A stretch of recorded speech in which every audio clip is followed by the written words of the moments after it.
on the exercise Master Danadoost is about to lead you through. Make sure that you and everyone around you are safe before you focus in on the experience you're about to have. Okay, are we ready? We are ready. All right. So yes, please. I want people who are driving either to turn off or maybe pull to the side. And initially, we start by thinking. We start to think selectively. Like, I want you to start thinking of the sounds, and echoes of your own breath. Inhaling slowly and stretching the time of inhalation, please. Stretch the time of inhalation and take your time. It's your time. You're paying attention to the most important aspect of your life. You're breathing all the time. How does that work? What a miracle. Miracles deserve paying attention to. So pay attention, please. Pay attention to the most important aspect of your life. And we are thinking. We are thinking of the sounds and echoes of your own breath. Pay equal attention to the way you exhale. So inhale and take your time. And exhale and take your time.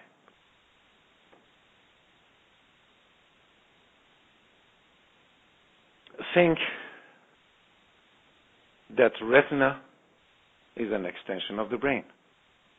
You're thinking. You're thinking selectively, so you're in charge of your thoughts and not the other way around. Think that the cells in and around your navel, the cells in your gut, are exact same cells as the cells in your brain, with one difference. They have not evolved to self-doubt. You're thinking.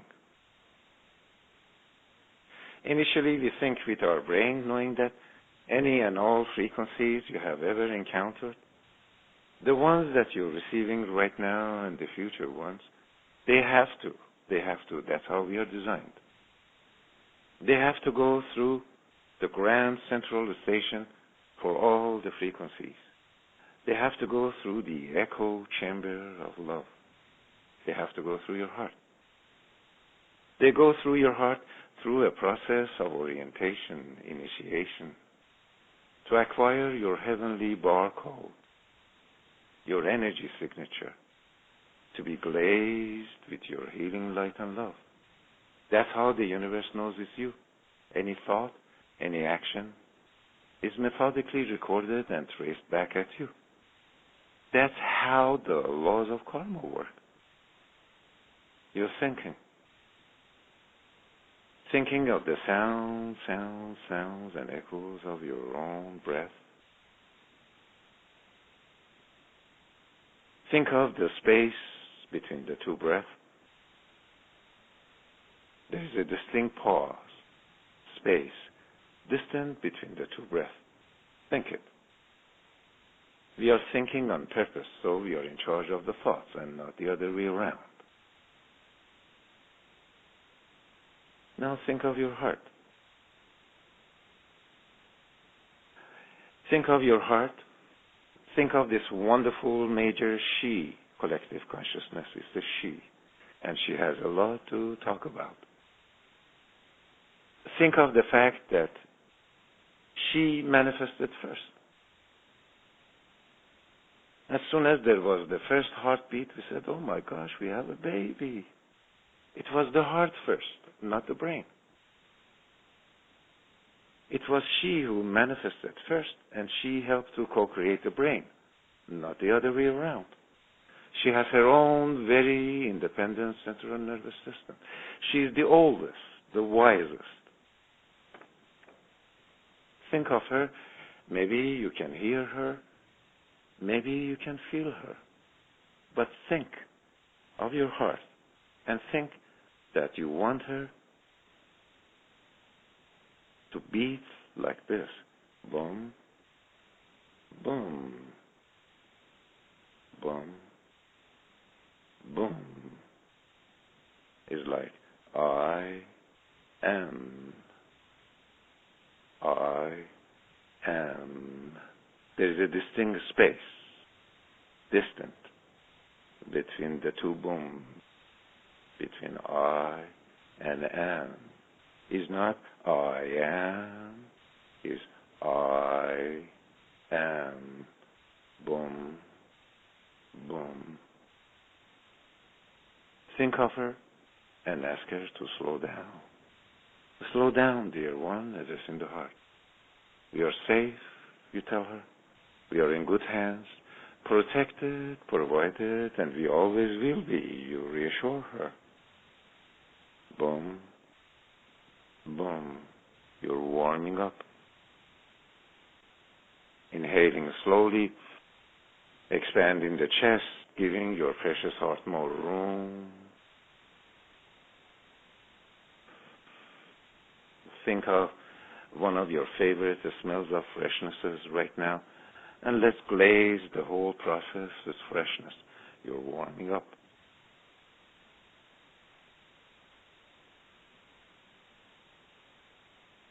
Before we start on our spiritual hike,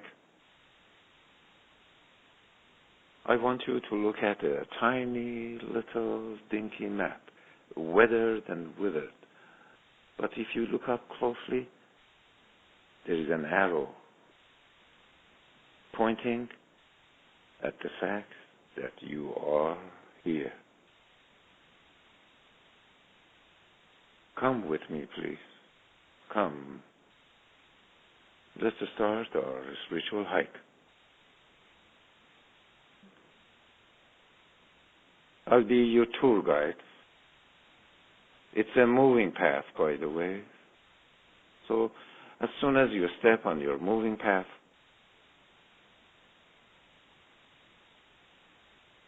the whole process becomes almost effortless. The only effort is that you are breathing. Breathing slowly. Wherever you look on this moving path, that it angles upward. It's like you're going upward.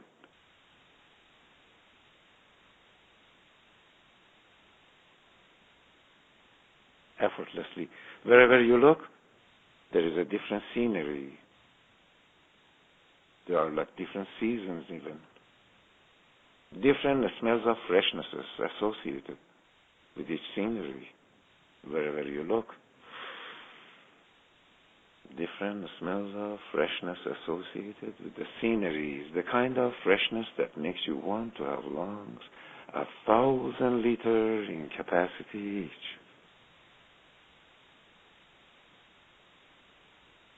Inhaling slowly. You just step aside when you step on your moving path from hoping into knowing. From hoping into knowing. Hoping is wonderful. It's a wonderful human attribute, but it shows you don't know. Step. Stay. Maintain your precious presence in resonance with the field of knowing. Stay on the path. Stay on the moving path and receive, replenish, rejuvenate, recuperate. One of those rare occasions that accumulation is good. The more you accumulate healing lights, the lighter you become. Receive consciously. Acknowledge, accept, accumulate.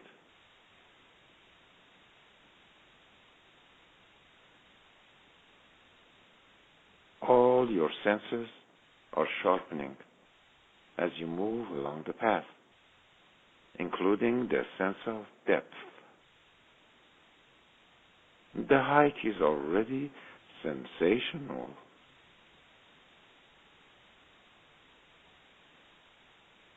Come with me, please.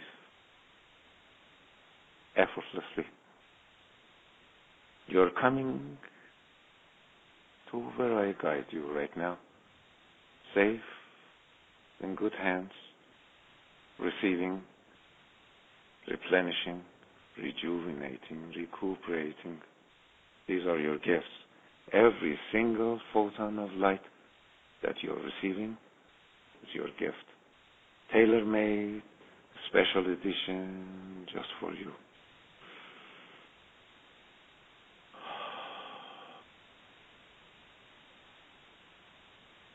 Silence. Silence. Silence. As you ascend.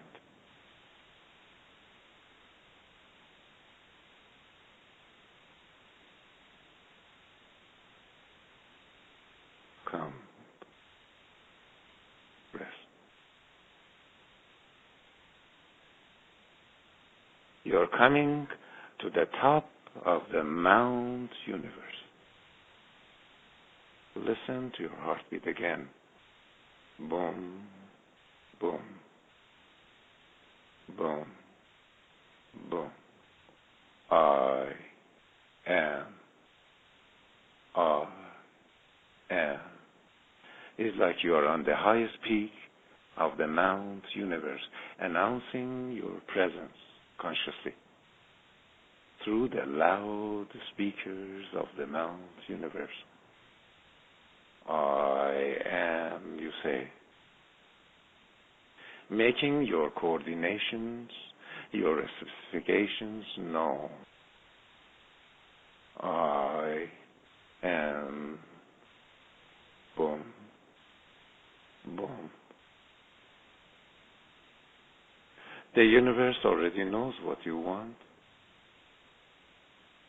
Arrows of creation from all directions, carrying the germs of subtle creation of the form that you want, come, and they will help you manifest matter, realize. Matter, realize.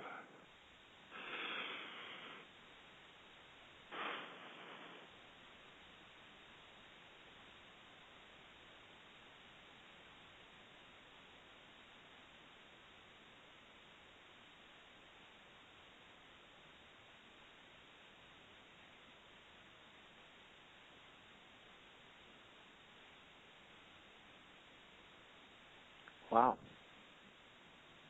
That was amazing. Thank you. That was great. Wow. Welcome back, everyone. Welcome back into the room. I hope your experience of that was as incredible as mine was, as you're slowly returning back into the room here and back into your body, reintegrating everything you just experienced. Welcome, welcome, welcome back. And we have a lot of listener questions. We have more listener questions from our call today than we've had from any of our other speakers. There are just so many. We have 45 questions that have come in so far, and we have time for 3. So we'll be getting to right into some listener questions here today.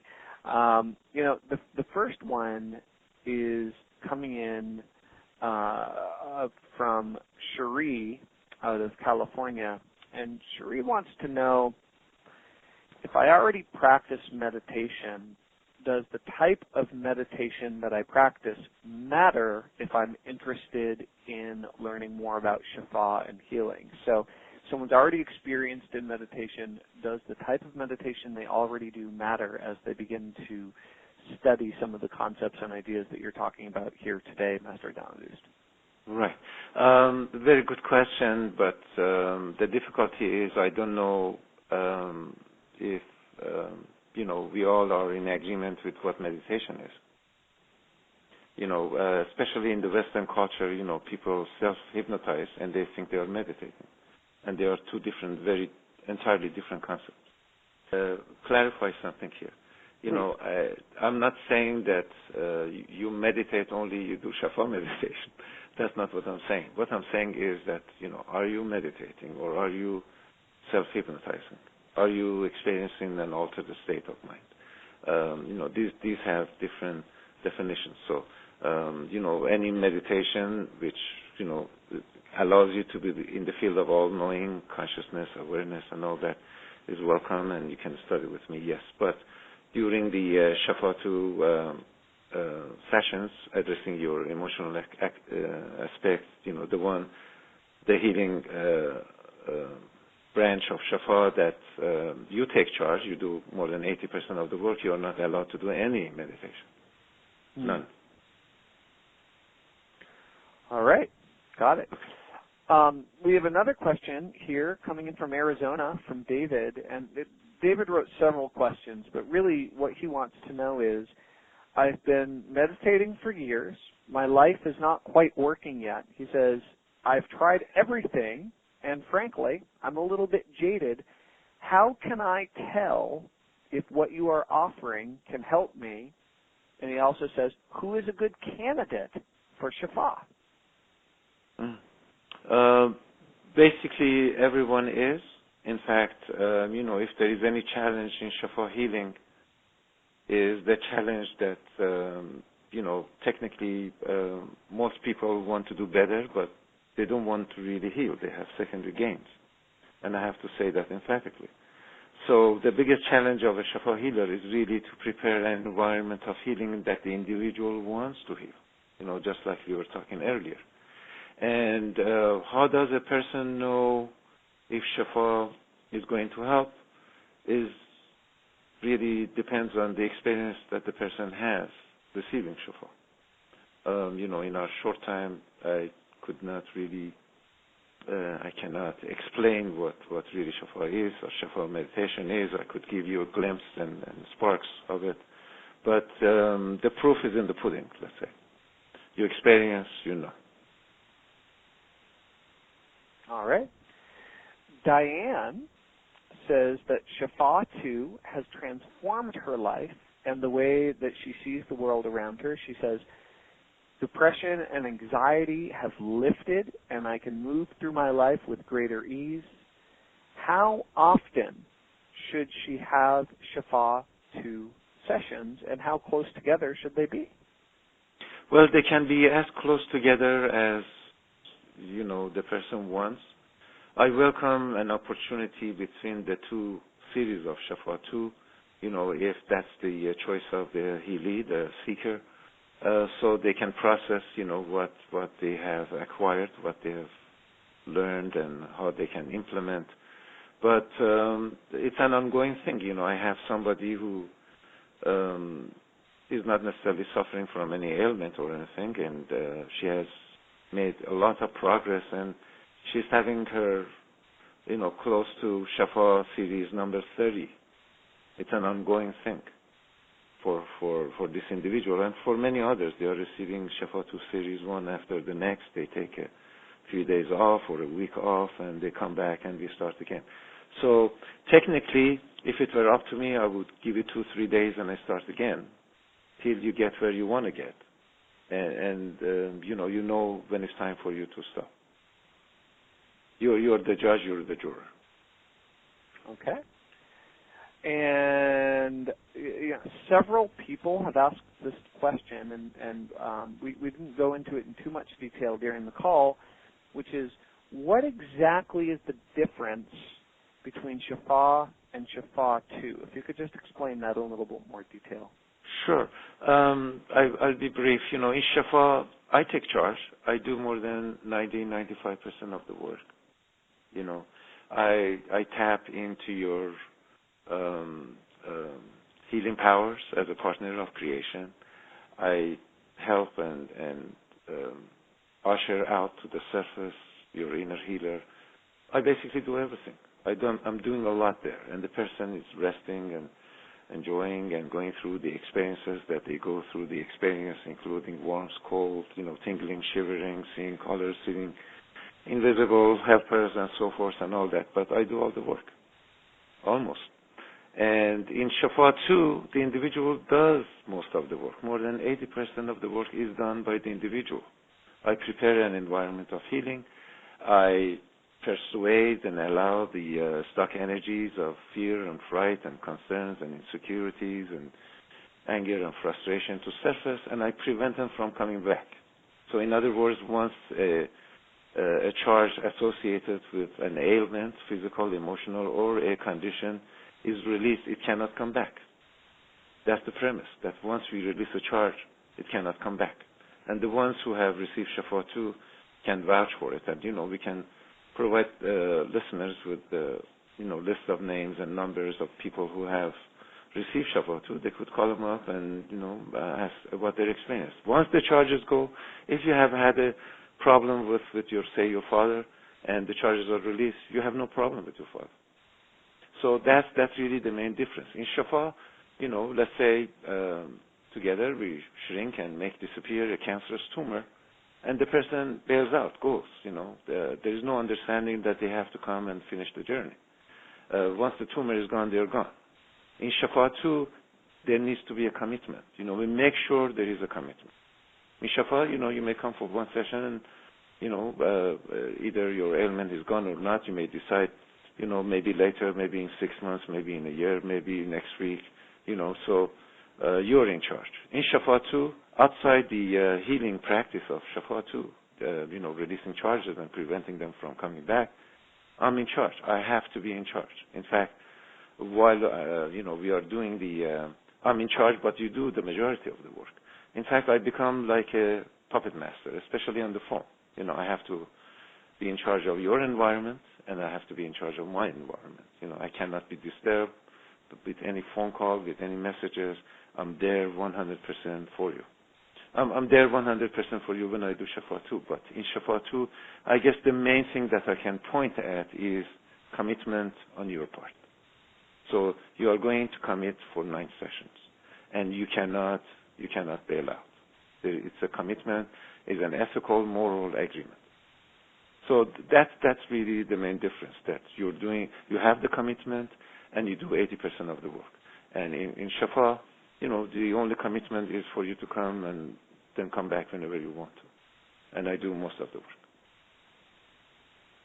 Okay. So from your point of view, did I answer that question? I believe so. Okay, yeah. Thank you.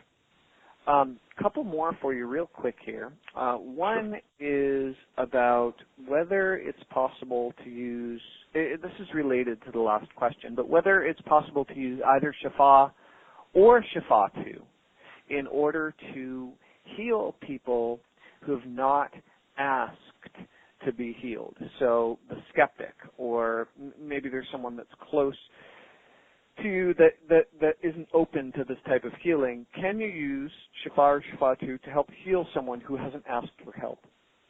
Right. So let's say somebody is in coma and a loved one comes and calls or, requests. It's like, they are going to remove the tubes and, and so on and so forth.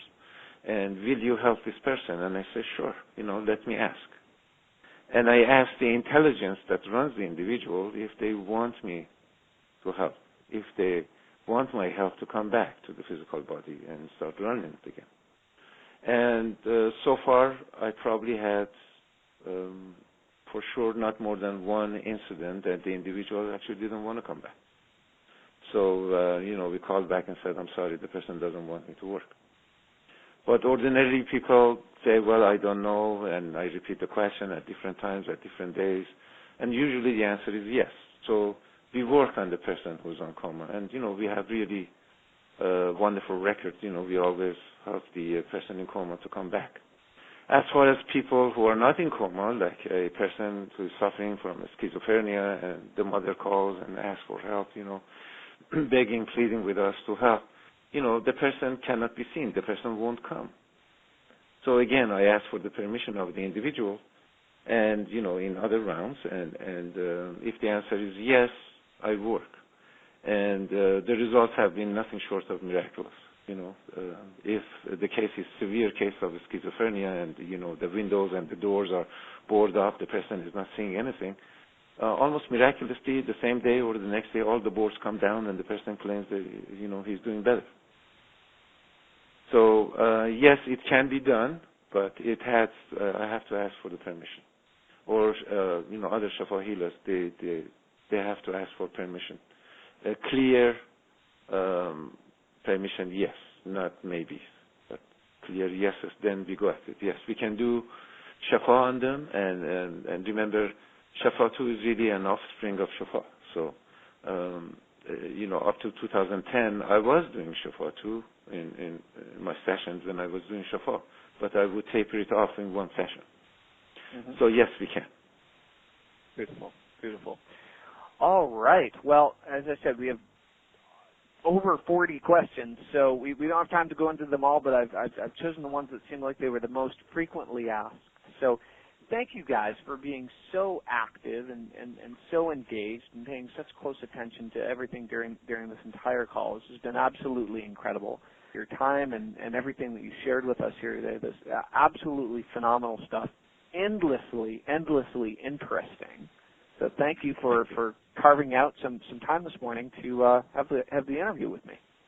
Thank you very much. And if I may ask you a question? Please. Yes. Is it possible for some of the people that have questions and, we don't have time to answer, to put it in an email so whenever I get a chance I could answer them? I can, and maybe what we could do is you could record an audio or a video where you answer them, and we could send them out to the list. The reason is because when people ask their questions, we don't ask for their email address, so we can't individually send them out. We have people's names and, in many cases, where they're from, but we don't have all their email addresses. So I can get those questions to you, and you could maybe record an audio where you answer them all, and we could send them out to folks. Beautiful. Thank you kindly. Great. I will send those over to you later on today then. Thank you. All right. Well, thank you, everyone, and I will talk with you soon on the next call. Master Danadoost, this was phenomenal, and I look forward to speaking again. Thank you kindly. Me too. You take care, please. Beautiful. You too. Have a great day. You too. Bye. Bye-bye, everybody.